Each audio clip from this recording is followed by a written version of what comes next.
Buenas noches.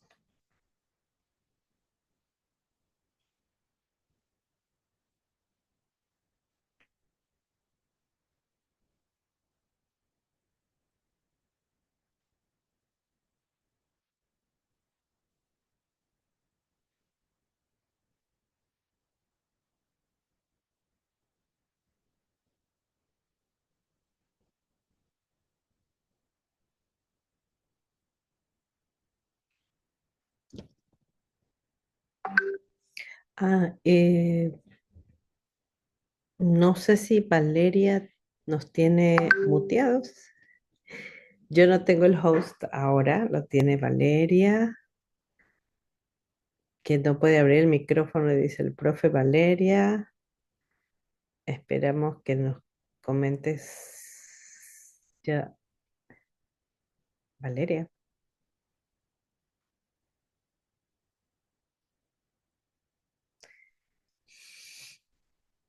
Ah, y para compartir.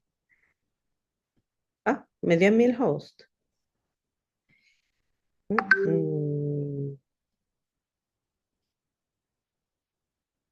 a ver. Profe, ya ahorita mm, sale como que yo le di permitir a la doctora Vivi y el profe Méndez, intente, profe, porque a mí me sale un anuncio ahí que pide autorización. Probemos el audio. Ahí está la doctora Vivi.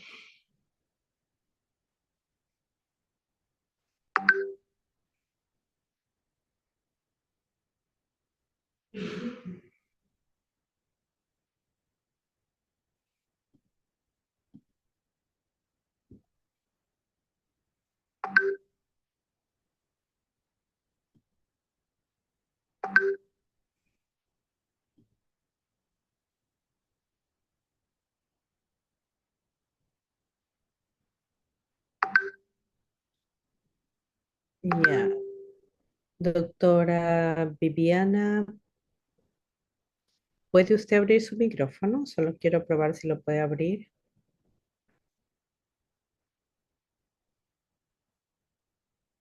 No.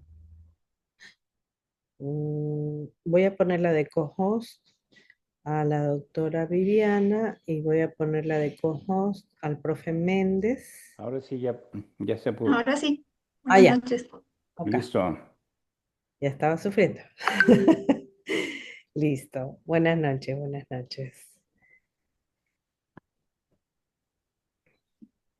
Bien, entonces, no sé si ya podemos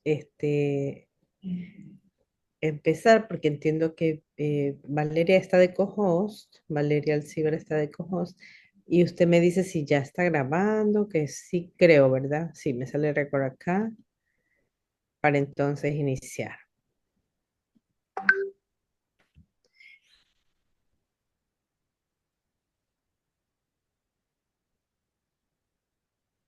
Ok, ok, ya está grabando, listo.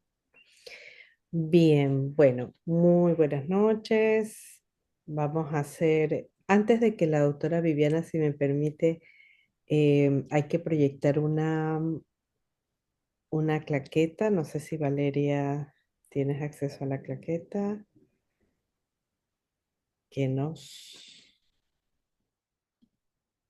Esa. Y hay luego una claqueta donde está un pequeño resumen de los speakers de hoy. Bueno, entonces hoy vamos a hablar. Muchísimas gracias por la presencia de cada uno.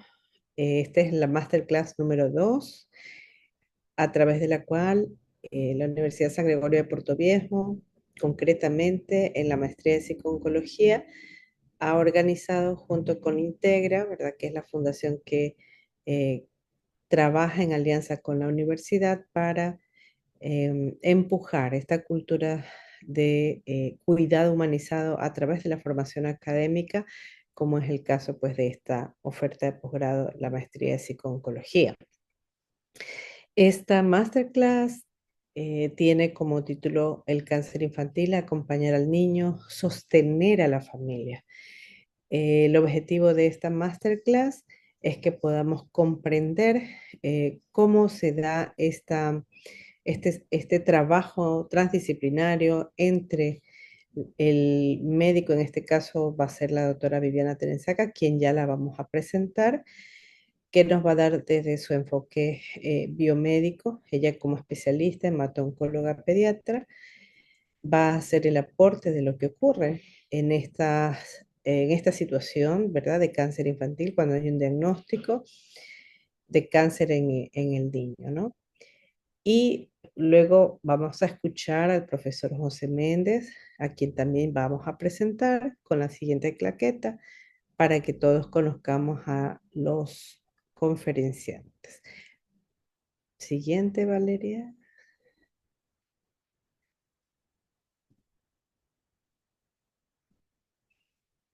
Valeria. ¿Me avisa si es que me escucha Valeria?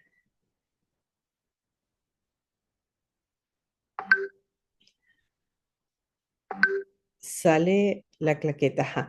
Pero hay una claqueta que tenemos de los profesores. Me pasó a mí, Gina me pasó una claqueta y si no, bueno, le doy lectura, ¿no? Porque déjame, paso la claqueta.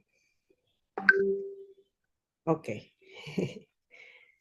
Listo. Vamos a presentar primero en orden eh, de presentación. Va a estar la doctora Viviana Tenesaca. Ella es médico pediatra ecuatoriana. eh, la doctora Viviana Tenesaca realizó una formación de posgrado en hemato-oncología pediátrica en la en la Unidad Nacional de Oncología Pediátrica en Guatemala, con la formación avalada por el St. Jude Children's Research Hospital.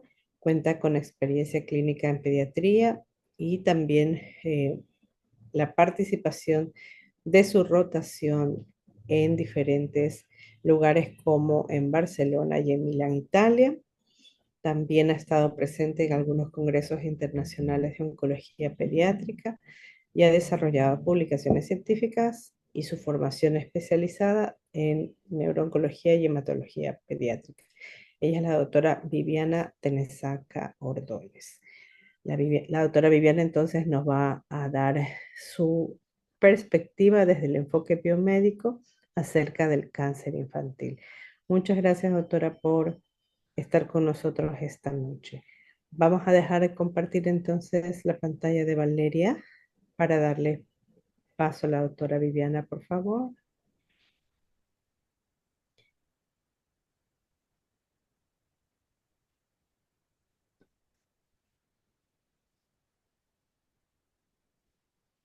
Valeria,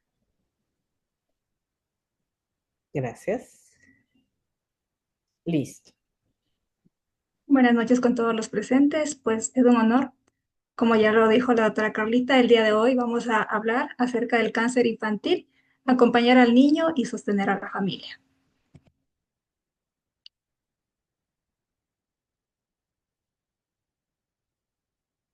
¿Cuáles son nuestros objetivos en esta noche, en este masterclass? Pues es comprender el cáncer infantil como una experiencia biopsicosocial, integrar la visión médica y psicológica y sobre todo fortalecer el acompañamiento familiar, que es el tema en el cual estamos enfocados, ¿verdad? Como introducción, es importante saber que el cáncer infantil es una enfermedad de alto impacto emocional que conlleva a que exista una crisis vital familiar y esto a su vez va a provocar una reconfiguración de roles y dinámicas. Según la Organización Mundial de la Salud, la incidencia del cáncer infantil es de aproximadamente 400.000 nuevos casos anuales en pacientes menores de 19 años, en los cuales se consigue una supervivencia mayor del 80% en países de altos ingresos y entre un 30 y 40% en países de ingresos medios y bajos. Esta enfermedad requiere de un diagnóstico preciso y oportuno para llegar a obtener esta supervivencia mencionada según la incidencia reportada por la Organización Mundial de la Salud. Y también nos obliga a integrar ciencia, comunicación y humanidad. Es importante conocer cuáles son los signos y síntomas frecuentes en el cáncer infantil. Así, nosotros podemos mencionar a los padres y médicos que tengamos una campanita de alerta cuando un paciente presenta una fiebre persistente sin causa aparente, cuando un paciente presenta pérdida de peso inexplicable, que presente cansancio extremo, que haya la presencia de dolor óseo o articular, que muchas veces tanto madres como médicos de primer nivel lo confundimos con el dolor de crecimiento. Puede presentar el paciente moretones o sangrados sin un golpe previo o inexplicable, sobre todo sangrado de la nariz, que nosotros conocemos como epistaxis. Además, puede haber aparición de masas a nivel de cuello, abdomen o axilas, que son los lugares mucho más frecuentes. Otros síntomas de alerta que nos pueden hacer sospechar que existe la presencia de un tumor cerebral es la presencia de cefaleas intensas, sobre todo en la mañana, con presencias de vómitos, que hay alteraciones visuales, que hay alteraciones del habla y también problemas para caminar. ¿Cuál es el impacto del cáncer infantil en Latinoamérica?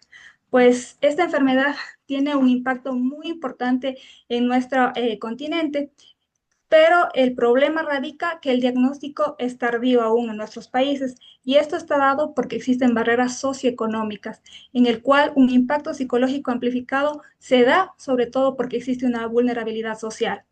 Es importante recalcar nosotros como médicos, como profesionales de la salud, que no tratamos tumores, sino tratamos niños dentro de familias.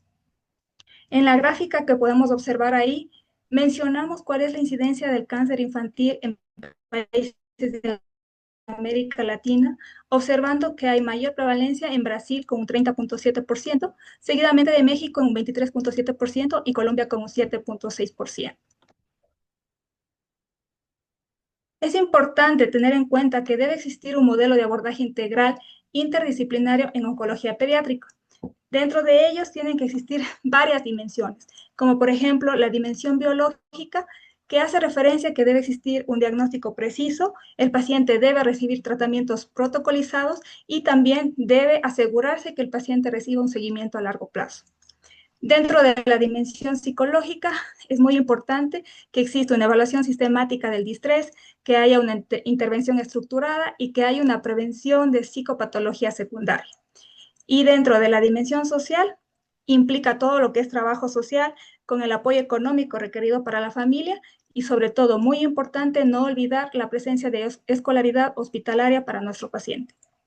Finalmente, dentro de la dimensión espiritual, estamos frente a que debe existir respeto a las creencias de las familias, ya que ellos, mediante la fe, van a tener un sentido y esperanza realista al enfrentar la enfermedad de nuestros pacientes.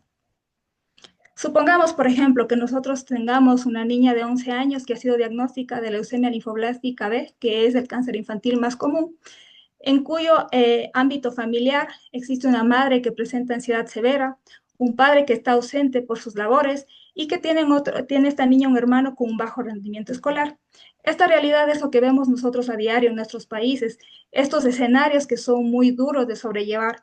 Pero por esto hacemos esta clase, esta masterclass, para poder entender y guiar a los diferentes médicos y profesionales de la salud cómo debe ser el abordaje y acompañamiento de estos pacientes. Entonces nosotros decimos que el momento del diagnóstico es el acto médico más humano. ¿Por qué? Porque esto requiere una comunicación estructurada, es decir, debemos ajustar la información de acuerdo a la edad y la madurez que presenten los padres de nuestro paciente. Tenemos que evaluar fundamentalmente cuál es el nivel de comprensión de estos padres, cuáles son sus creencias culturales, cuál es su estado emocional en el momento que nosotros estamos brindando información o dándole el diagnóstico de una u otro cáncer del paciente. Se debe, muy importante, evitar dar una información fragmentada, que sean mensajes ambiguos o falsas esperanzas o crudeza excesiva durante nuestra información. Para ello, nosotros tenemos que brindar esta comunicación estructurada mediante la presencia de una contención emocional. Debe existir una psicoeducación, así también haber una reestructuración cognitiva y debe existir una prevención de trastornos de estrés postraumático. Es importante, como hemos mencionado, que debe existir la honestidad compasiva, ¿verdad? Que es el arte de expresar la verdad con sinceridad, pero con empatía, minimizando el daño emocional y fomentando la conexión en el lugar del conflicto. El objetivo de nosotros es que exista una construcción de alianza terapéutica desde el primer día, tanto con el paciente como con la familia. Entonces, ¿qué es lo que provoca el cáncer infantil? Esto va a dar un impacto psicológico cuando nosotros estamos dando el diagnóstico. Es un evento potencialmente traumático, claro que sí, tanto para el niño como para la familia. Puede provocar shock y negación parenteral, ansiedad y miedo en el niño. En el niño podemos observar que va a haber miedo a morir, ideas en ellos que pueden pensar que se enfermaron porque se han portado mal, y también la ansiedad de separación, es decir, el separarse de sus padres, de sus hermanos o de su entorno más cercano. En tanto que en los padres también se puede presentar shock, negación, culpa, hiperventilación, que es muy importante que estemos atentos a los síntomas que presenta el papá, y síntomas depresivos, ¿verdad? Ya que los padres no siempre escuchan el diagnóstico cuando están en un proceso de shock, ya que esto va a reducir la capacidad de procesamiento de la información que nosotros brindemos en el momento de dar el diagnóstico. ¿Qué sucede durante el tratamiento? ¿Cuál es el rol del médico? Pues durante el tratamiento nosotros nos tenemos que ir un poco más allá de la quimioterapia y protocolos. Como lo mencionamos, el tratamiento va a requerir de la presencia de protocolos basados en evidencia. Debemos estar pendientes y el manejo de toxicidades, vigilar que no haya neutropenia febril, que no haya mucositis, que no haya ciertas infecciones. Para ello debemos dar una evaluación integral del bienestar mediante la vigilancia de que no exista ansiedad anticipatoria, alteraciones del sueño, regresión conductual, fatiga emocional parenteral. Por lo tanto, el médico tiene que realizar varios puntos, vigilar sobre todo, ¿verdad? Como validar las emociones de los padres, detectar señales de distrés. Es muy importante derivar precozmente, creo yo, desde el primer día con un profesional de psicooncología, que es muy importante en el acompañamiento de estos tipos de cáncer, e incluir al niño en decisiones según la edad. Sobre todo, diría yo, y consideraría que es muy importante integrar al niño adolescente, porque ellos tienen que dar también su punto de opinión en ciertas decisiones que tenemos que tomar en conjunto. Como los hemos mencionado, los adolescentes con cáncer van a sufrir ciertos cambios en su identidad y autonomía, van a tener muchos pensamientos en qué va a pasar con su imagen corporal, en el cual van a perder su cabello, van a tener diferentes alteraciones y sobre todo hay un alto riesgo de depresión y aislamiento. Entonces, ¿qué es importante hacer nosotros? ¿Cuál es nuestra intervención durante el tratamiento? Pues es importante que exista una regulación emocional. ¿A qué se refiere esto? Es que debemos trabajar con diferentes técnicas de respiración en nuestro niño, como podemos ver en la imagen, que haya juegos terapéuticos, que haya terapias narrativas. También es importante hablar a todos los pacientes y también a los familiares sobre qué es lo que va a pasar con su imagen corporal, ya que como podemos ver en la imagen, al recibir su tratamiento de quimioterapia, muy comúnmente va a existir caída de cabello, que nosotros en términos médicos lo conocemos como alopecia. Puede haber un abandono percibido, puede haber diferentes cambios físicos y sobre todo en los adolescentes se va a asociar mucho a baja de su autoestima, que es importante el seguimiento y acompañamiento en todo momento de estos pacientes por el psicólogo o psicooncólogo en el servicio.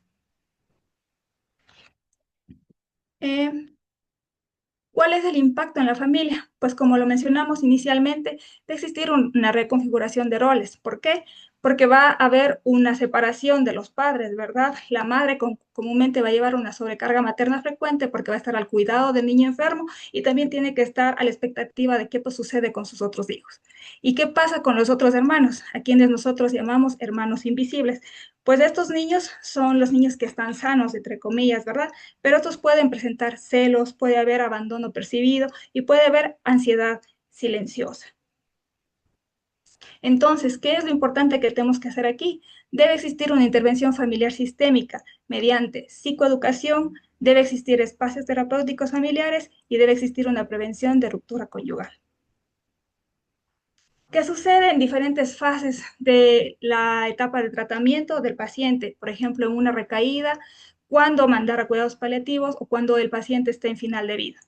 Pues el momento más complejo del ejercicio profesional es cuando un paciente recae, que lo mandemos a cuidados paliativos y que, digamos, esté en una etapa terminal, en su fin de vida.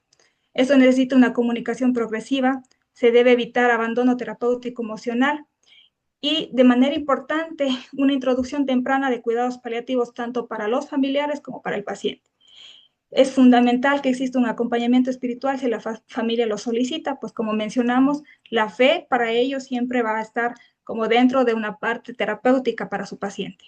Y sobre todo las decisiones compartidas. Aquí no únicamente va a tener la decisión, la última palabra el médico oncólogo, sino tiene que haber decisiones compartidas con la familia. Y si hablamos de pacientes adolescentes, pues también escuchar cuál es su criterio, cuál es su opinión, o si es que quieren o no recibir algún tratamiento. Obviamente sabemos que son menores de edad, que requieren que la autorización sea de sus padres, pero es muy importante también escuchar la opinión, qué es lo que ellos quieren o no quieren en el momento de su tratamiento. Es muy importante, siempre les digo, curar cuando sea posible, aliviar siempre y acompañar siempre. Creo que eso debemos llevarlo siempre en mente todos los médicos. No ensañarnos tampoco cuando no es posible. Entonces, siempre recordar que debemos curar cuando sea posible, aliviar siempre y acompañar siempre. ¿Qué sucede cuando hacemos un duelo anticipado y acompañamiento? Es muy importante que exista una preparación emocional, un trabajo con significado y que exista un seguimiento en el duelo. Son diferentes fases, ¿verdad? Porque la preparación emocional lo vamos a hacer desde el inicio del tratamiento, toda la información que requiere el familiar, el trabajo con significado, todo lo que hemos ido haciendo durante la etapa del tratamiento del niño, y si es que vemos que hay una falla terapéutica, que no hay remisión del tratamiento, pues vamos a dar continuidad con el seguimiento en el duelo. Y no debemos olvidar sobre todo a los pacientes sobrevivientes. ¿Qué pasa después de haber recibido su tratamiento o qué efectos tardíos pueden presentar estos pacientes? Pues pueden tener secuelas físicas, va a haber un impacto cognitivo y también van a tener una identidad post-cáncer. Por eso es muy importante siempre tener una red de seguimiento a los pacientes sobrevivientes de 5 a 10 años, porque en muchas ocasiones o muchos centros el paciente termina su tratamiento, toca la campana y son abandonados. Entonces hay que tener mucho enfoque que también este es un grupo vulnerable. ¿Y qué pasa con nosotros los médicos? Pues existe el burnout en oncología pediátrica, claro que sí, sobre todo en oncología pediátrica. Aquí va a existir mucha fatiga por compasión sobre el profesional médico al ver que, por ejemplo, su paciente no mejora, que estaba yendo bien y hay recaída. Todo eso se lleva el médico. Va a haber un desgaste emocional profundo y la necesidad de autocuidado estructurado. Por eso el equipo necesita contención con la ayuda de un profesional en psico-oncología. Y el punto clave de esto es que debe existir una discusión interdisciplinaria o transdisciplinaria, es decir, las diferentes funciones de los diferentes profesionales de salud, en el cual, como hemos mencionado, va a existir un rol médico, en el cual va a estar atento de controlar la enfermedad, de dar una comunicación clara, concisa y honesta a los familiares. Va a estar el acompañamiento del psicooncólogo, en el cual se va a encargar de toda la intervención familiar sistémica y del paciente, la ayuda de trabajo social mediante un soporte socioeconómico y sobre todo medicina integral, como su nombre lo dice, que va a integrar todo desde el primer día del tratamiento, no únicamente cuando ya estamos en fin de vida. Eso es muy importante recalcar porque en muchos centros escuchan medicina integral, cuidados paliativos, lo asocian inmediatamente con fin de vida, pero es muy importante comunicar a los familiares que desde el día 1 que el paciente damos el diagnóstico y va a requerir el tratamiento, siempre vamos a estar en un rol interdisciplinario. ¿Cuáles serían los mensajes para llevar a casa? Pues el cáncer infantil es una experiencia biopsicosocial que exige ciencia rigurosa y también una humanidad entrenada. Como hemos mencionado y hemos enfatizado, la comunicación va a definir la adherencia al tratamiento. Y esto es lo que buscamos todos los centros, todos los médicos, pues una buena adherencia al tratamiento nos da la mayor posibilidad de garantizar la supervivencia y lograr la cura de la enfermedad. La familia es una unidad terapéutica, claro que sí, el acompañamiento familiar durante todo el tratamiento del niño es indispensable. Acompañar, recordemos que es parte del tratamiento, pero también es sanar. Y nuevamente recalco que no tratamos tumores, sino tratamos niños dentro de familias. Quisiera terminar con aquello. El cáncer infantil nos obliga a ejercer la medicina con la mente científica y el corazón entrenado, porque acompañar al niño es aliviar su dolor físico y emocional. Por tanto, sostener a la familia es convertirnos en red cuando el mundo se les cae, porque en oncología pediátrica no solo salvamos vidas, también sostenemos historias. Muchas gracias. No sé si hay alguna pregunta. Doctora Viviana, muchísimas gracias. Yo tengo dos preguntas para usted. Primero, pues agradecerle por su intervención, muy clara, bastante amplia. Yo creo que nos deja como el primer panorama en el escenario para luego escuchar al doctor José Méndez como psicólogo, psicooncólogo. Pero la pregunta que quería hacerle era, sabemos que usted viene formándose de afuera, de Guatemala, estuvo por Barcelona, estuvo por Italia. Esa experiencia, esa trayectoria que ha tenido, esa formación en la que pudo darse cuenta de cómo son otros modelos de atención en estos países, en estos otros hospitales, influyó en usted, doctora, para que tenga, para que incorpore, digamos, en su práctica profesional otros modelos de atención. A mí me gustaría, doctora, escuchar desde su perspectiva cómo fortaleció esta experiencia para usted considerar esta atención integral del cáncer infantil en Ecuador, sabiendo que en Ecuador aún nos falta mucho por incorporar este modelo. Sin embargo, su experiencia, su observación en estos otros hospitales, ¿qué le pareció? ¿Qué podemos emular? ¿Cómo fortaleció en usted ese modelo integral? Gracias por la pregunta, Carlita. Claro que sí, realmente tener las rotaciones en diferentes países, en diferentes centros, enriqueció mucho el formar y el fortalecimiento de un servicio de oncología que no solamente se mantenga por un oncólogo, ¿verdad? Por el médico, tiene que estar por muchos más profesionales de la salud, el equipo de enfermería, tiene que estar el psicólogo, tiene que estar el fisioterapeuta, tiene que estar el cirujano, tiene que estar el nutricionista, o sea, todos vamos a complementar para poder ayudar al médico. Entonces, el ver cómo funcionan en equipo en estas rotaciones que yo he tenido la experiencia, me ha permitido decir sí, se puede hacer. No necesariamente tiene que ser un país de primer mundo. Hay que sacar las cosas, ¿verdad? Uno va viendo los ejemplos, qué se puede hacer, qué se puede traer y conformar este equipo interdisciplinario para poder llevar a cabo el mejor tratamiento para el paciente. Sin duda alguna, creo que tenemos ejemplos de muchos países que podemos nosotros pedir su ayuda, podemos pedir su recomendación y llevarlos e implementarlos en cualquier unidad de nuestro país. Sé que ya en el Hospital Icasa contamos con un profesional de psiconcología, pues creo que ese es un pilar fundamental para el acompañamiento tanto de la familia como del niño. Cabe recalcar, en la Unidad Nacional de Oncología Pediátrica en Guatemala, yo veía mucho cómo se interactuaba el psicólogo propiamente para la familia y medicina infantil se llamaba el área de psicología dedicada justamente a los niños. Entonces es la diferente dinámica de cómo explicar a un paciente de 5 o 6 años que tiene esa enfermedad mediante gráficos, mediante dibujos, mediante canciones. Entonces es algo muy bonito que dice, no voy a atacar directamente al niño, sino hay diferentes estrategias para que él pueda entender que tiene esa enfermedad. Y por el otro lado, el psicólogo acompañar a la familia y hacer un equipo para que también el familiar se comprometa y toma decisiones para poder seguir en el tratamiento del paciente. Perfecto, doctora. Y yo también tenía la intriga, doctora, ¿en qué momento, cuando usted pudo presenciar este modelo integral de atención en los otros hospitales, en los otros países, en qué momento o desde qué momento mm, se considera esta atención integral? Porque muchas veces el médico, que obviamente es el profesional que lidera el equipo de atención de la oncología, el médico oncólogo, el médico especialista, ¿verdad?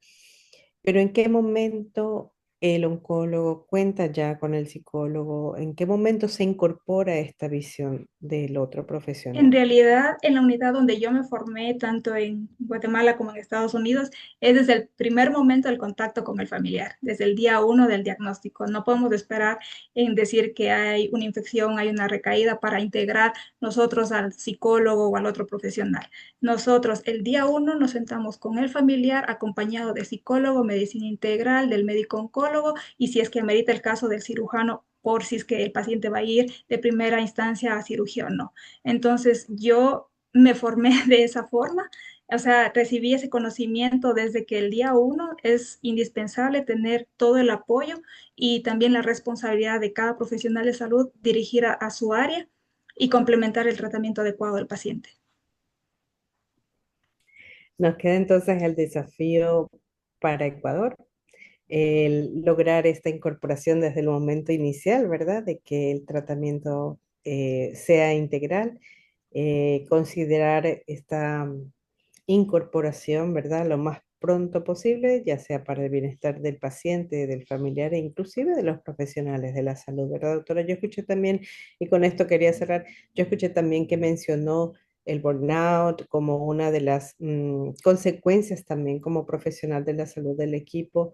¿Nos podría comentar, doctora, qué pudo observar, qué pudo darse cuenta en esta realidad dentro de los hospitales de los países en los que usted estuvo? Sí, esta realidad de la unidad donde yo me formé, la verdad que no hay una contención al equipo médico, pero sí, por ejemplo, en el Instituto Nacional de Tumores, en Italia, en San Juan de Barcelona, en el Hospital de Colorado, en San Jude, siempre hay como que un día especial para dedicarlo al médico oncólogo, al médico interno, al médico que lleve el caso o a los médicos que están en contacto con el paciente, porque en realidad la sobrecarga emocional es crítica y sobre todo cuando un paciente está recibiendo tratamiento, está evolucionando bien y llega un punto en que existe una baja, una recaída, una infección, el niño se agrava.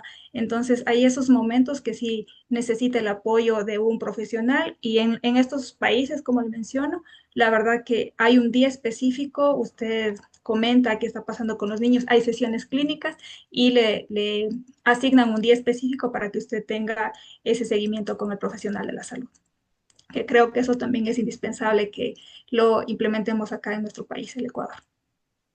Genial, genial. Muchísimas gracias, doctora, por compartir su experiencia y definitivamente que su aporte para Ecuador va a ser de crucial diferenciación para los equipos de salud, para los pacientes y para los familiares.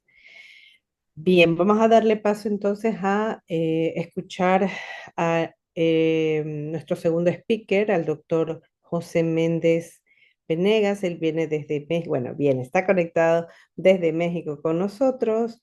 El doctor José Méndez es PhD en psico-oncología, él es psicólogo de profesión, se formó en el Instituto Nacional de Cancerología de México, psicólogo por la Universidad Nacional Autónoma de México, profesor de la UNAM, con la maestría en Psicología de la Salud. Ha sido profesor en la Facultad de Psicología de la UNAM y actualmente es coordinador de psico-oncología del Hospital Infantil Teletón de Oncología en Querétaro, México.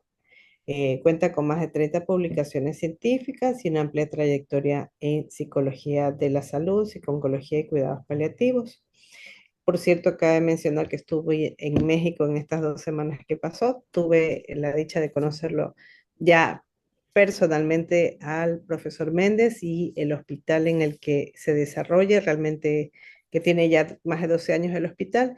Es un hospital de primera categoría que tiene mucho por compartirnos a Ecuador para poder implementar estos nuevos modelos de atención en la que se involucra de manera activa al psicólogo, psicooncólogo que vamos a escuchar dentro de su presentación al profesor Méndez. Esta otra cara de la moneda, ¿no? La atención del psicólogo, psicooncólogo dentro del equipo para poder acompañar al niño y sostener a la familia. Doctor, ¿puede compartir? Buenas tardes, buenas noches. Hola, muy buenas tardes, noches ya para ustedes. Bueno, aquí también ya empieza a ser oscura la noche. Un gusto estar con ustedes, compartir eh, algunas ideas de lo que dicen los textos y algunas cosas de lo que la experiencia y el trabajo nos han dado la oportunidad de identificar. Y además, pues es un enorme gusto haber escuchado a la doctora Viviana, porque ojalá se fueran todos los oncólogos, justamente con esa misma perspectiva que ella acaba de plantearnos, que es algo muy, muy importante, muy valioso, porque realmente el cáncer infantil, pues ya lo escuchamos, es un problema de salud pública muy importante en muchos países de América Latina, y hay que acompañar al niño y darle soporte a la familia. Pero para que esto se dé, necesitamos conocer las bases biológicas de la enfermedad y escuchamos muy bien con la doctora Viviana todos esos aspectos importantes que como psicólogos debemos entender y conocer para poder hacer una buena intervención. Empecemos por cuáles son los principios de la psico-oncología pediátrica. Y esto se deriva desde hace varios años, en 1984, cuando la doctora Jimmy Holland, que fue la fundadora de la disciplina, nos pone estos principios, que es brindar asistencia al paciente oncológico y a su familia. Aquí entran niños, adolescentes, adultos jóvenes, adultos mayores, todos tienen que recibir esa asistencia psicológica en función de sus necesidades físicas. El cáncer es una palabra que involucra muchísimas enfermedades y tendremos que conocer cada una de ellas para poder ver cuál es la respuesta emocional correspondiente a cada una de esas patologías. Y además de sus tratamientos, que eso es totalmente diferente. Puede ser con quimio, radio, cirugía y cada uno de esos tratamientos tiene sus efectos secundarios y tiene sus problemas especiales.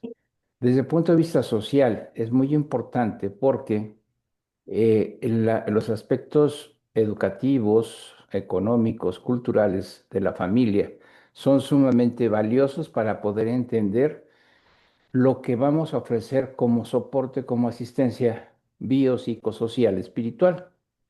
¿Y cuál es el objetivo? Es tratar de mantener la calidad de vida del paciente, de la familia, aún estando enfermos. Y el otro tema, que muy bien tocó la doctora, que es apoyar al equipo de salud, porque el equipo de salud es todos los que trabajamos en esta área y que vamos a pasar momentos de estrés o de tensión muy importantes.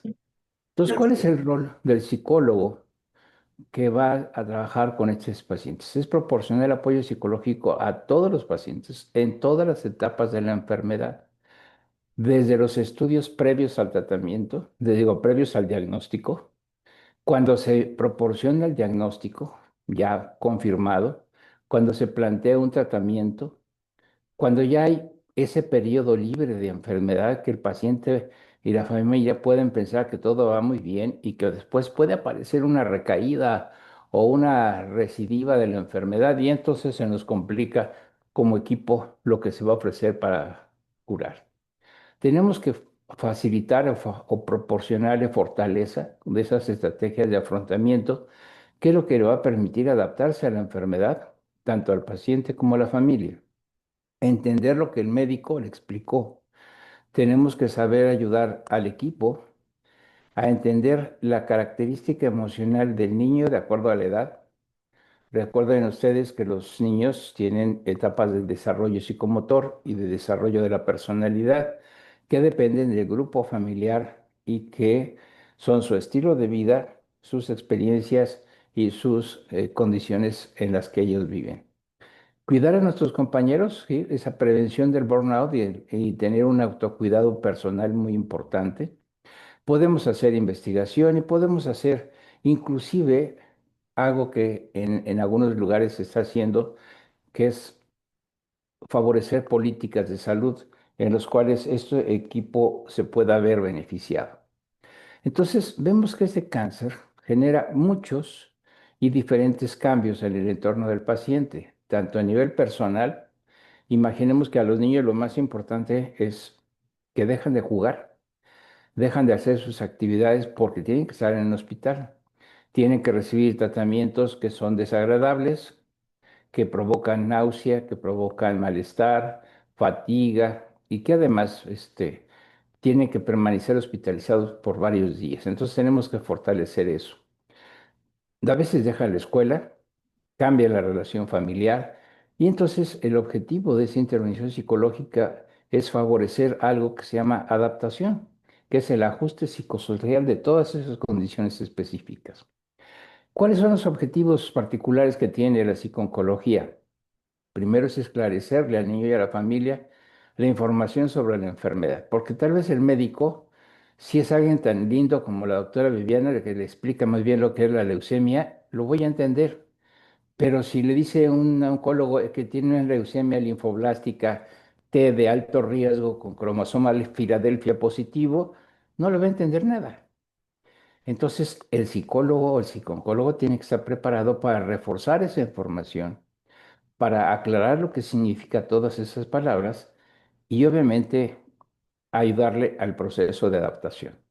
Fortalecer las respuestas emocionales, que es lo primero que todos tenemos, es miedo a los piquetes. No, todo el mundo le tenemos miedo a las agujas, a que nos piquen, a que nos inyecten, y estos niños van a pasar por esos procedimientos muchas veces. El niño tiene que ser más fuerte, más valiente y desarrollar habilidades para que enfrente esa situación. Disminuir factores de riesgo psicosociales que son causa de abandono. En los países de nuestra América Latina, que es desde México hasta Brasil, Argentina, hay mucho abandono al tratamiento justamente porque falta información, porque no tenemos una orientación adecuada, porque no tenemos equipos suficientes completos, como muy bien se mencionó hace un momento, que se encargan de este tipo de trabajo. Fortalecer la adherencia terapéutica. El abandono y la adherencia terapéutica van de la mano. Hay niños que tienen que recibir tratamiento cada semana, cada 15 días, tomar pastillas, recibir quimioterapia intravenosa y no es fácil aceptar un tratamiento como tal. Entonces, esa adaptación que se llama adherencia terapéutica es parte de un factor de riesgo de abandono y eso tenemos que trabajarlo en la parte de psicooncología. Mejorar las redes de apoyo en la familia, eso quiere decir que el cuidador que se va a quedar con el niño en el hospital sea soportado por el resto de la familia, la pareja, el esposo, los abuelos, los tíos, los hermanos, para que esa persona no se sienta sola, porque eso va a provocar mucho cansancio o sobrecarga. Y nuestros países tienen algo muy importante que es, ¿por qué él le dio cáncer a mi hijo? Es una pregunta que todos los papás van a hacer. ¿Por qué a mi hijo le dio cáncer? Sí, está chiquito y he escuchado mamás que dicen, pero si es un niño bueno, no le hace daño a nadie. O sea, no es un castigo, ¿no? Esta enfermedad no es un castigo, es simplemente una enfermedad que se presenta sin una explicación concreta. ¿Qué significa el cáncer? Cuando escuchamos la palabra cáncer, lo primero que pensamos es en la muerte, en el dolor, en el sufrimiento, y es algo que no necesariamente es real, se puede modificar. Y como escuchamos, el 80% o más pueden ser curados, pero es un conjunto de factores, tanto la parte biológica, las herramientas que tiene el médico oncólogo para curar, más toda la parte social y familiar que soporta todo esto.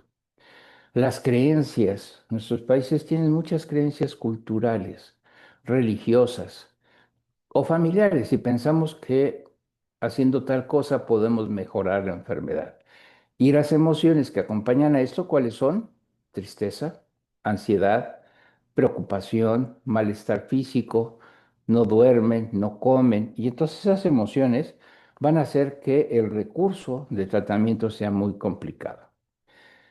Tenemos que identificar la reacción ante el diagnóstico, y lo dijo muy bien la doctora. Ojalá todos los hospitales hicieran eso, de sentarse el oncólogo, el psicooncólogo, el cirujano, con los papás y con el niño, dependiendo la edad, a explicarle lo que es la enfermedad y valorar la reacción, validar las emociones, prepararlo para el tratamiento, explicar los efectos secundarios. Y si todo va muy bien, pues ese niño no va a tener mayor problema. Pero ¿qué pasa si en ese camino de tratamiento de una leucemia, que es aproximadamente 2 años, recae la enfermedad o vuelve a aparecer la enfermedad? Es volver a empezar otra vez con más estudios, con un nuevo esquema de tratamiento y obviamente eso complica el pronóstico. Y si un paciente queda fuera de tratamiento curativo, entra el plan de toma de decisiones, que es justamente explicar cuáles son las mejores opciones y hasta dónde se puede esperar el soporte emocional, físico y espiritual. Por otro lado, entonces, vamos a trabajar mucho con estos aspectos tan valiosos como ese prepararlo en un continuo del tiempo, cuando el paciente llega al hospital. ¿Sí? El médico oncólogo, para confirmar diagnóstico, le pide estudios de extensión y le pide una tomografía, una resonancia magnética, un aspirado de médula ósea, una punción lumbar, y el niño no sabe qué es eso. Es la primera vez que va a pasar. Los papás no saben cómo es, entonces hay que explicarles cómo es. Como juego, existe juego médico, existen videos, existen material didáctico que podemos utilizar, muñecos, para explicar qué se les va a hacer y saber si duele o no duele, y qué procedimiento puede ir bajo anestesia y qué procedimiento no es factible realizarlo como tal.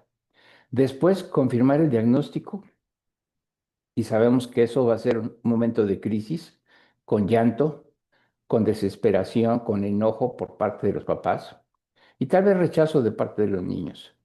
Y entonces se le propone el tratamiento y ahí es el momento de toma de decisiones. Y desgraciadamente esta enfermedad no puede decir, piénselo un mes y luego regresa, ¿no? Eso no es posible. En esa enfermedad decirle, usted sabe ahora sí ya cómo se llama la enfermedad y el tratamiento debe empezar lo más pronto posible. ¿Y cuántos son? 2 días máximo o un día.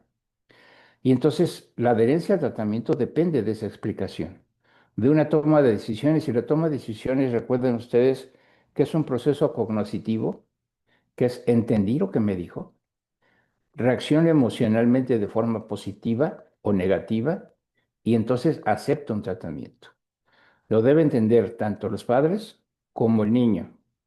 Y eso va a depender de la edad. Y pues si es un niño pequeño, lo vamos a decir que se va a hospitalizar y vamos a jugar con él al hospital, pero es probable que llore, que se enoje y que no acepte cualquier procedimiento de una forma tan fácil. De la misma forma, explicarle los efectos secundarios como la náusea, la pérdida del apetito, la fatiga, la caída del cabello y sobre todo a las niñas les es mucho más difícil aceptar quedarse sin cabello que a los hombres. Por lo tanto, esa respuesta emocional, tanto del niño como de la familia, son reacciones normales.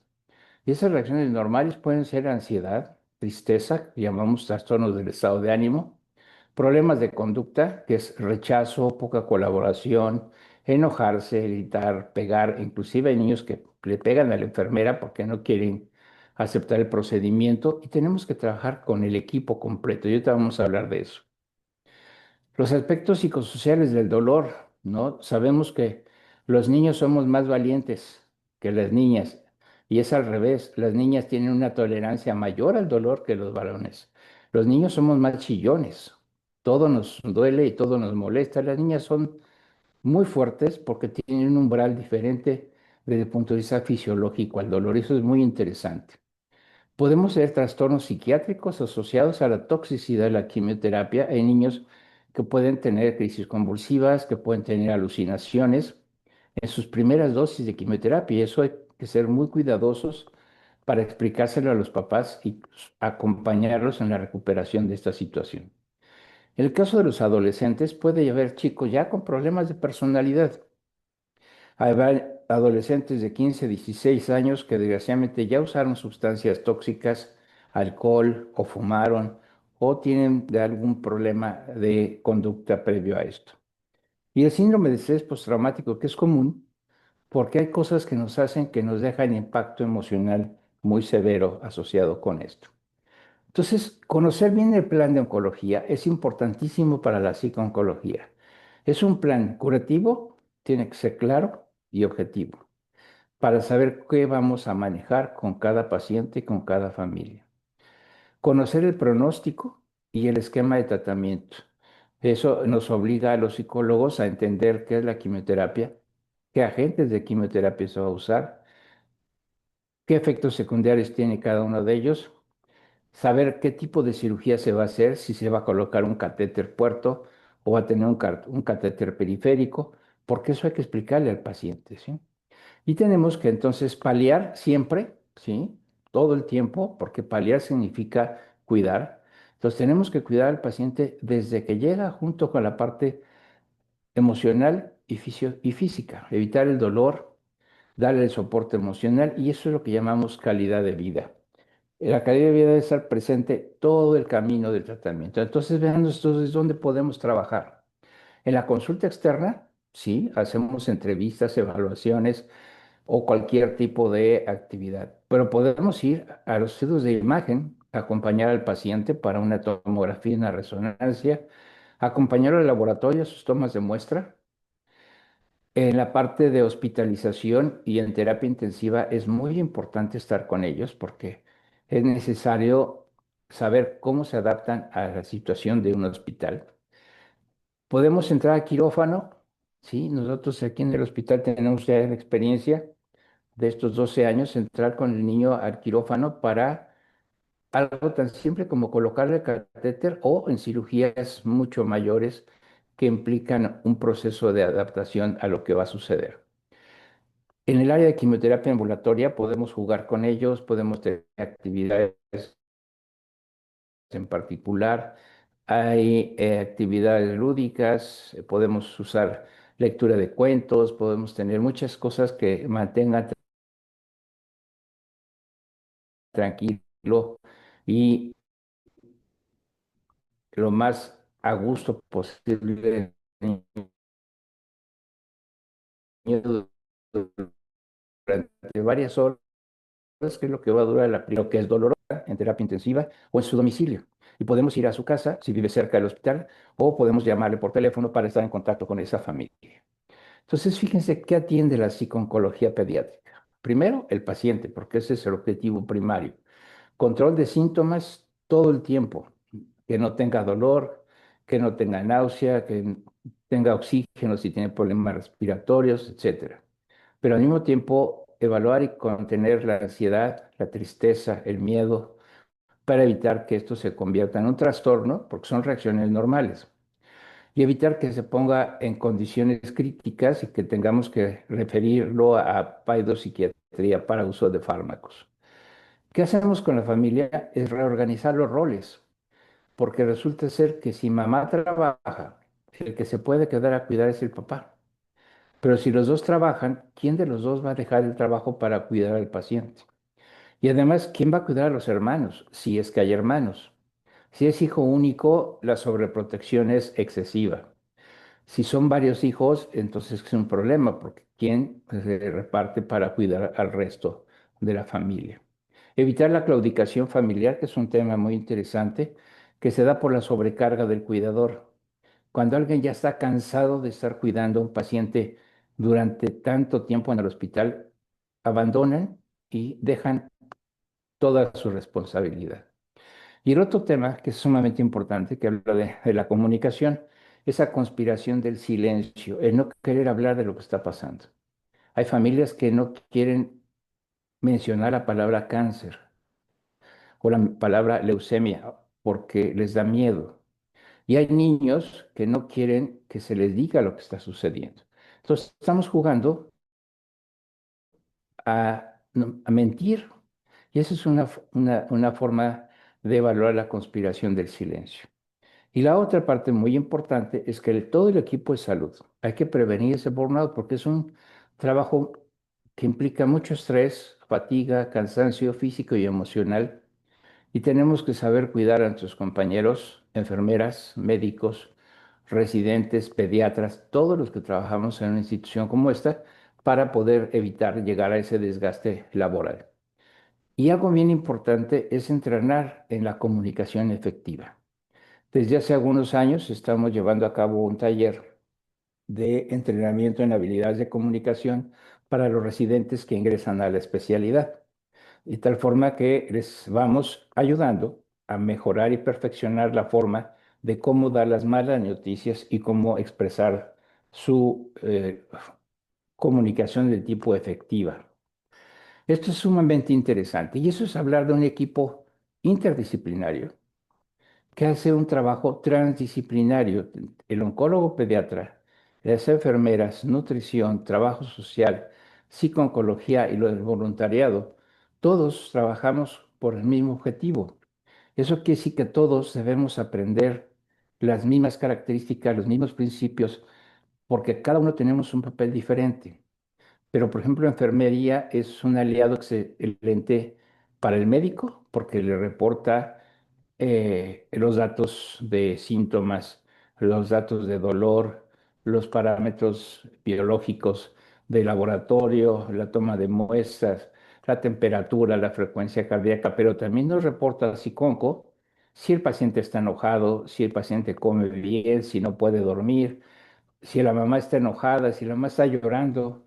Y ese tipo de soporte lo hacemos juntos, nutrición, enfermería y oncología. Entonces, este trabajo es sumamente importante. ¿Y de qué se trata esto de lo transdisciplinario? Es transformar la rigidez de las disciplinas. Hay médicos que son muy rudos y muy duros y no aceptan los cambios, pero también hay psicólogos que no sabemos adaptarnos a esto.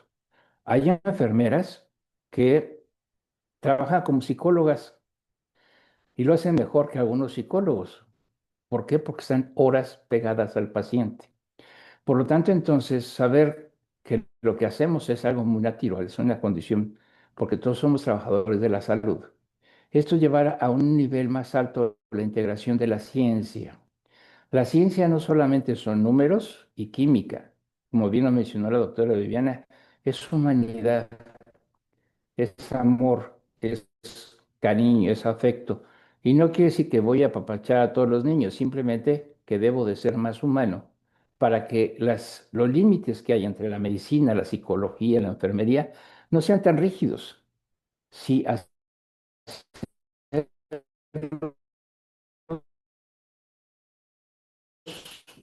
verdad es que en otro lugar, en otro país, en otras instituciones, lo aprendemos y ahora lo tenemos que adaptar a cada uno de nuestros hospitales, que eso es lo que hemos hecho aquí en este hospital donde estamos ahora.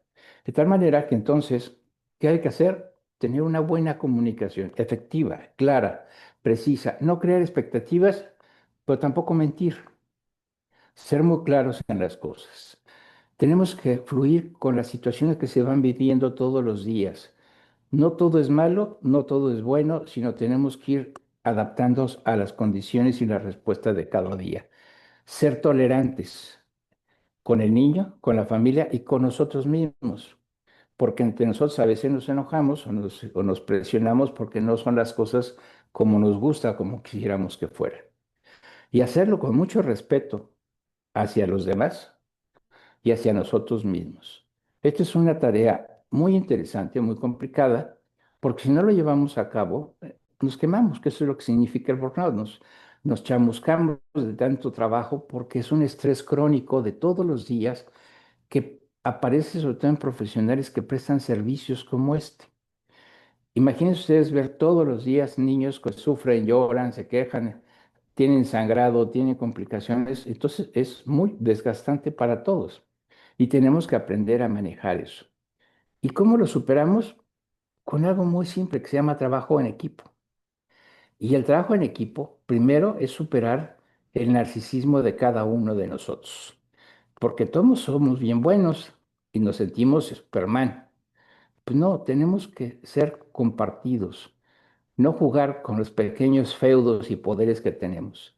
Comprender que nuestro conocimiento se suma a los de otros y también de regreso. Yo aprendo de ellos y ellos aprenden de mí.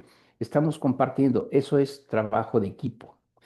Y ser humildes para reconocer que no sé todo, que voy a aprender de ustedes y van a aprender de mí.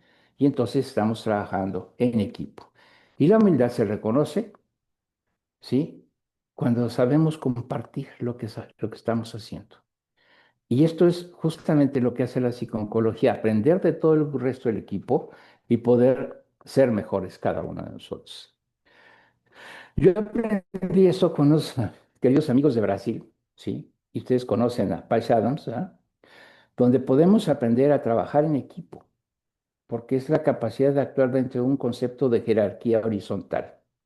Eso es bien difícil. En los hospitales las jerarquías son muy claras. El jefe y los subordinados y los que estamos hasta abajo.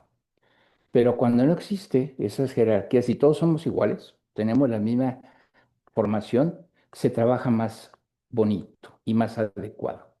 Con la creencia de que el ser humano, ¿sí? Como ente dinámico, ¿sí? No se puede separar, olvidemos eso de la mente y cuerpo, lo psicológico y lo físico, ¿sí? Todo es una sola unidad. Y hay que crear esa identidad de equipo como un factor común de respeto a la vida y de la dignidad de nuestros pacientes y de su familia. Cuando construimos en un equipo estos principios, el resto de la actividad se hace mucho más fácil y es muy fácil de llegar a su conclusión.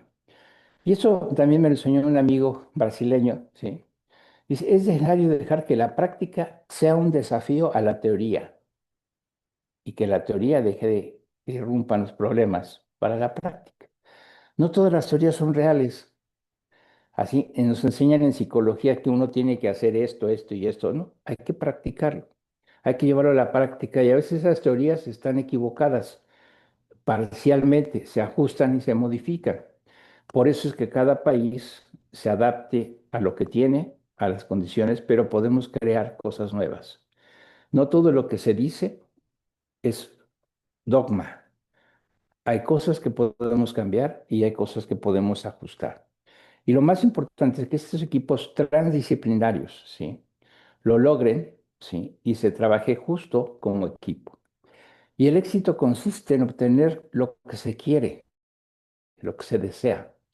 Y la felicidad es disfrutar de lo que se obtiene. ¿Qué tenemos que hacer como psicólogos, como equipos de psico-oncología, de oncología pediátrica? Eso, hay que disfrutar lo que hacemos.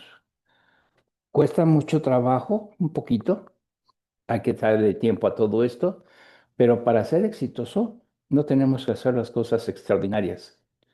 Hay que hacer cosas ordinarias extraordinariamente bien. Y eso es la oncología pediátrica y eso es la psico-oncología pediátrica.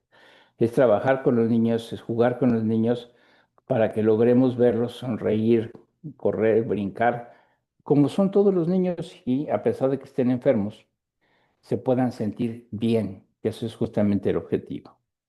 Muchas gracias. ¿Tienen alguna pregunta? Con todo gusto. Profesor, siempre es un enorme placer escucharlo. Su solvencia en la experiencia y práctica profesional realmente nos llena mucho y yo creo que nos es de gran satisfacción eh, escucharlo, ¿no? Tengo dos preguntas para usted, profe. Quizás un poco ya nos respondió con estas últimas diapositivas en las que habla de de la forma en cómo los equipos deben hacer cosas ordinarias extraordinariamente, ¿verdad? Pero esta va a ir directamente relacionada a cómo es la incorporación del psicólogo en el proceso de atención. ¿Qué estrategias utiliza la psicología para integrar de manera efectiva en estas diferentes áreas del hospital, ¿no? Porque usted mencionaba desde imagen, hospitalización, incluso sé que en cirugía el profesor Méndez asiste al paciente, o sea, es una cosa realmente que en Ecuador mm, creería que no se lo ha hecho todavía. Em, Integrar la función del psicooncólogo en estas diferentes áreas del hospital y no limitar su intervención únicamente a los momentos de crisis, que muchas veces se considera que cuando está en una situación de crisis, ahí recién contar con la derivación al psicólogo. Entonces, ¿qué estrategias se utiliza la psicología para integrar de manera efectiva a estas diferentes áreas?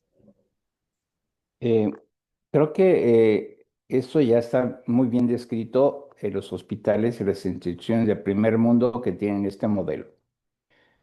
La asistencia de la psiconcología es desde el primer momento que llega el paciente al hospital y que va a recibir la propuesta de estudios o la información del diagnóstico. Desde ahí empieza y de ahí se sigue a lo largo de todo el trayecto, que es el continuo del tiempo de tratamiento de alguna enfermedad oncológica. Pero para que esto suceda, obviamente lo primero es tener un excelente oncólogo pediatra como la doctora Viviana, que me dejó sorprendido de esa calidad humana que tiene, porque de inmediato va a aceptar un psicooncólogo a su lado. Pero va a haber instituciones y va a haber hospitales y va a haber tanto hospitales privados como del servicio público de cada país, que desde los directivos dicen, no, ¿para qué queremos un psicólogo? No lo necesitamos. Pero cuando les demostramos que esto que se puede hacer no es algo que estemos inventando, sino que ya está hecho, que ya está implementado en otras instituciones, que ya está en otros países y que funciona y que hay muy buenos resultados y que está publicado y que tiene ya la evidencia científica de que sirve para algo, es mucho más fácil que algún día nos entiendan. Es difícil porque recordemos que todos los hospitales, sobre todo los hospitales que ya tienen muchos años de fundados, tienen sus propios procedimientos, sus propios modelos de atención. Incorporar algo nuevo a veces cuesta trabajo, pero se puede insistir, entonces tenemos que crear un diseño, así como en medicina hay un diagrama de flujo de cómo se debe atender una enfermedad. Tenemos que crear uno de psiconcología que diga cómo lo voy a tratar, exactamente igual. Tuvimos la oportunidad, ahora que estuviste por aquí en México, de que pues, yo tuve que crear los manuales de procedimientos, el diagrama de flujo de cómo se atiende un paciente, pero la gran ventaja que tuvimos es que este hospital empezó de cero. La propuesta que se hizo fue desde mucho antes de que se abriera el hospital. Eso fue más fácil y hoy, 12 años después, vemos que realmente fue algo adecuado, algo favorable para el tratamiento integral de los pacientes con cáncer. Cuando vamos a un hospital que ya tiene años de experiencia, va a costar un poco más de trabajo, pero no es imposible. Creo que es factible hacerlo y sobre todo el psicólogo puede estar en todas partes, no solo en su consultorio haciendo evaluaciones, no solo haciendo entrevistas, ni haciendo intervención en crisis. Es todo el proceso completo. Genial. Muchos aprendizajes para los profesionales de la salud que van escuchando, profe, de parte eh, de su experiencia, ¿verdad? Que se necesita generar procesos, que se necesita incorporar protocolos, que se necesita considerar al psicólogo dentro de todas las áreas, no solamente en crisis, sino dentro de todas las áreas, será un aporte importante para el paciente, para el familiar y para el profesional de salud. Me gustaría también comentar algo, profe, escuchando de su experiencia y en el tiempo que estuve allá, que fueron más o menos unos 5 días, ¿verdad? Que estuve en el Hospital Teletón. eh, pude darme cuenta, doctor, que hay varios profesionales, ¿verdad? Psicólogos, pero también que manejan las herramientas de psicología, pero también hay los otros profesionales de la salud, ¿verdad? Que sin ser psicólogos conocen de ciertas herramientas de la psicología y que esto permite que el acompañamiento al paciente desde su rol como médico, como enfermera, incluso como trabajador social, ¿verdad? Es mucho más cercano, es mucho más adecuado. ¿Cómo podemos entonces promover, profe Méndez, cómo podemos entonces promover que los médicos, las enfermeras y otros profesionales incorporen estos principios básicos de la psicología en su práctica diaria? ¿Y por qué es importante que existan programas de formación interdisciplinario o transdisciplinarios, como es en el caso que hablábamos con usted, profe, de que en esta segunda corte de la maestría de psicología se pudiera considerar que otros profesionales de la salud se incorporen a esta maestría, ¿verdad? Y más bien desde su rol, conservando siempre su rol como cada profesional, pueda hacer uso de este conocimiento. Es una pregunta muy interesante. Eh, las enfermeras, dentro de la formación de enfermería, llevan salud mental, llevan aspectos psicológicos. Y obviamente, cuando se trabaja en oncología, la comunicación es constante. Entonces, ellas tienen herramientas para identificar algunas conductas, algunas condiciones propias del paciente y entonces nos comunican a nosotros y nosotros somos los que llevamos a cabo la intervención. Pero esta comunicación transdisciplinaria es muy importante y por eso es necesaria tener la misma información o la misma formación básica, los mismos temas de alguna forma. Hay un curso de oncología pediátrica para enfermeras en España, ¿sí? Y varios temas que ellas revisan son psico-oncología dentro de la formación como enfermeras oncólogas, pero solamente se da en España y en algunos otros países. Por ejemplo, en San Judas, las enfermeras son súper buenas en todo este tipo de trabajo. El equipo médico, los oncólogos, los pediatras, llevan en su formación también temas de salud mental, de psicología y de psicooncología. Y de hecho, la doctora Viviana no me dejará mentir que en el libro más importante de oncología pediátrica hay varios capítulos de psicooncología. Entonces, inclusive dentro de ah, la evaluación que le hacen a los médicos para certificarse como oncólogos, les preguntan de psicooncología. Entonces ellos ya lo saben, no es nada nuevo, solo que a veces les hace falta reforzar ciertas cosas. Yo tengo la oportunidad de darle clase a los residentes de oncología y ellos ya lo saben, que cuando se certifiquen como oncólogos les van a preguntar cosas de estas. Entonces, sí es importante el integrarse como equipo para conocer eso. Entonces, el médico, el pediatra, inclusive algunos psiquiatras también se forman dentro de psico-oncología, porque son temas muy diferentes. No hay una palabra que a mí en lo personal, lo voy a decir claramente, no me gusta, que es la salud mental. La salud mental lo ponen abierto para psiquiatría y psicología y para otras especialidades. Pero salud mental es un tema tan grande como decir oncología. Pero hacer psico-oncología es un tema muy particular. Entonces, hacer psico-oncología tiene características emocionales, conductuales y de trastornos que hay que saber, que hay que estudiar. Yo tuve la oportunidad de tener una paidopsiquiatra trabajando conmigo, excelente, una buena amiga, y aprendió mucho de psico-oncología, yo mucho aprendí de paido. O sea, ese es trabajo en equipo. Y eso es lo que hablaba yo al final, la humildad para reconocer que no sé todo y que ellos me pueden enseñar y que yo puedo enseñarle a alguien más. Eso es compartir y eso es trabajo de equipo. Entonces, todos los personal de salud, todos necesitamos, cuando trabajamos en oncología, saber los temas de oncología, de psico-oncología y de otros aspectos importantes del paciente con cáncer y de su familia, obviamente, ¿no? Sobre todo ahora que están por hacer la propuesta de la OMS sobre los estándares de atención integral al paciente con cáncer pediátrico desde el punto de vista psicosocial, que incluye justo al paciente y a la familia. Entonces, estos temas son sumamente importantes. Perfecto, doctor. Entonces, creo que estamos frente a una posibilidad muy importante que es el de esta segunda corte de la maestría en psico-oncología tenga en su aula pues la existencia, la presencia de diferentes profesionales de la salud.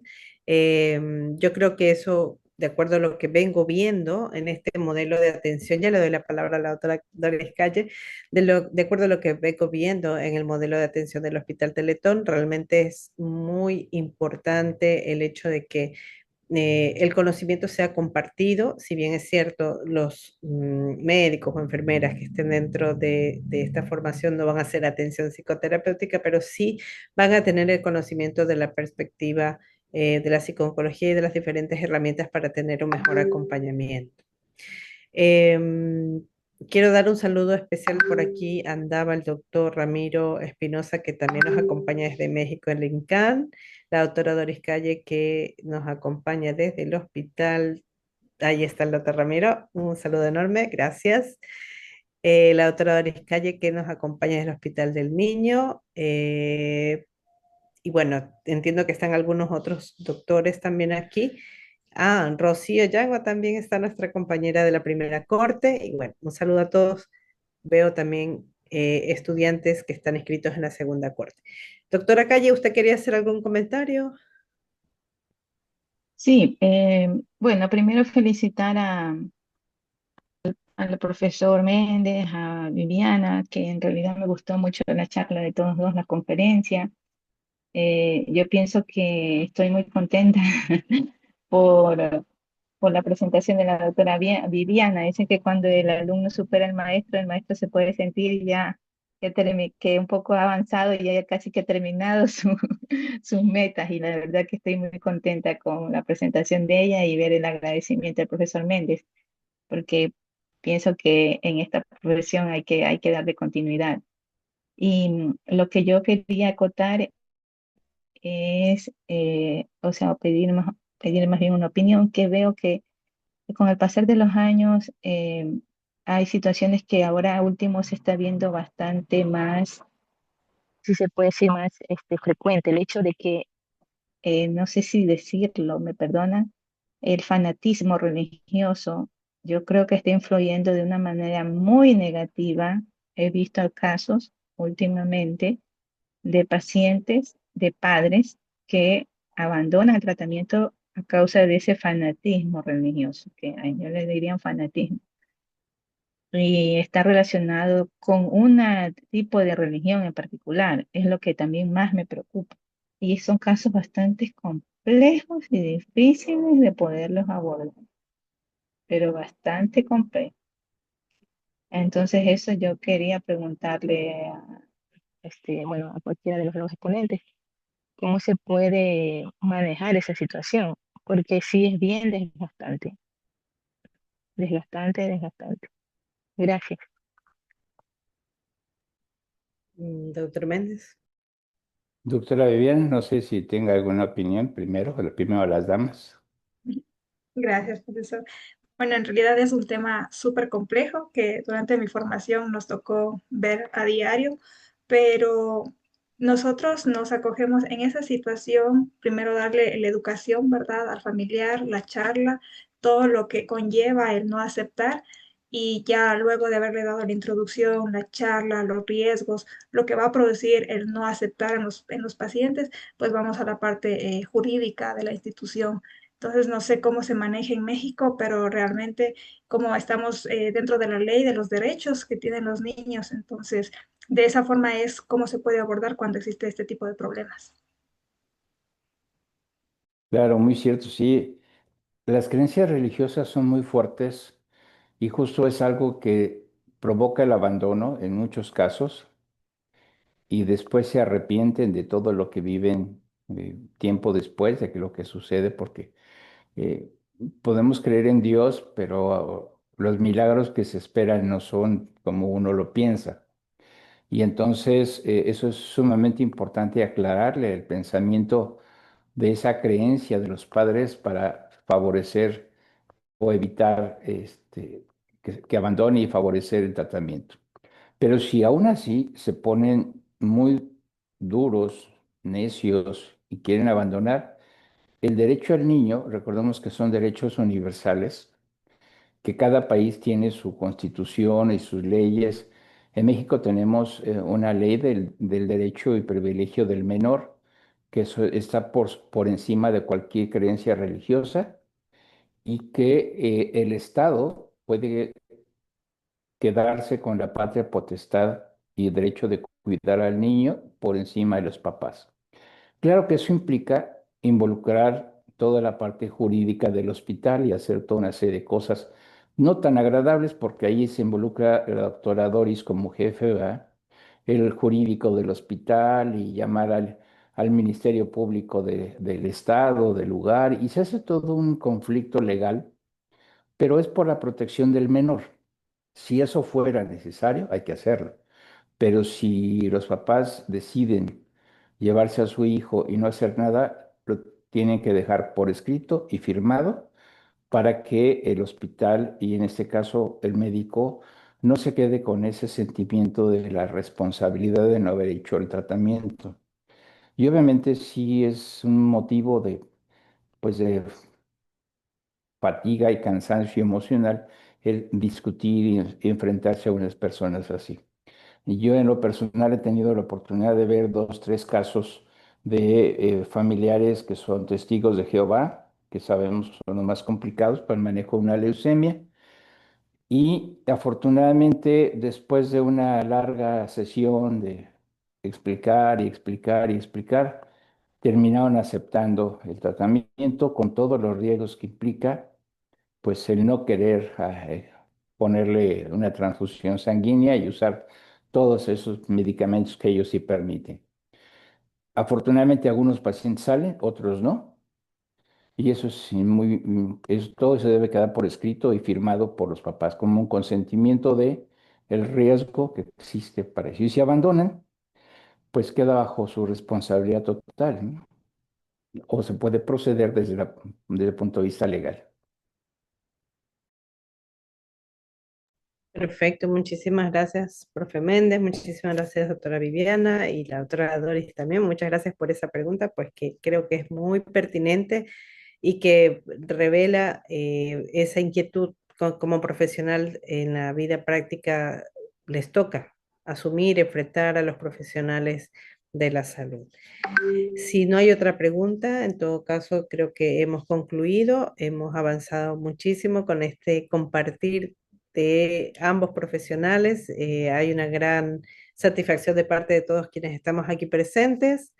Nos queda solamente agradecer infinitamente por estar con nosotros, por abonar a esta cultura de humanización de la salud a través de la presencia, a través de la difusión de estos conocimientos y de lo que se ha comentado acá sobre el acompañamiento al niño y el sostén a la familia que cursa por esta situación ante un diagnóstico de cáncer.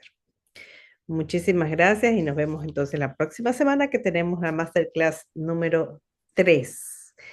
Pues, ¿algo más? Doctora, ¿usted quiere comentar algo? No, muchas gracias y creo que estas masterclass fortalece el conocimiento tanto profesionales como lo dijo muy bien el profesor Méndez, todos no sabemos todo, ¿verdad? Entonces, creo que enriquecer conocimientos, compartir nuevos conocimientos es la manera de poder implementar nuevas cosas en la institución para el bien del paciente. Muchas gracias por la invitación y buenas noches. Muchas gracias igual por la invitación. Un gusto estar con ustedes. Hasta luego. Saludos desde México. Saludos a todos. Un abrazo y muchísimas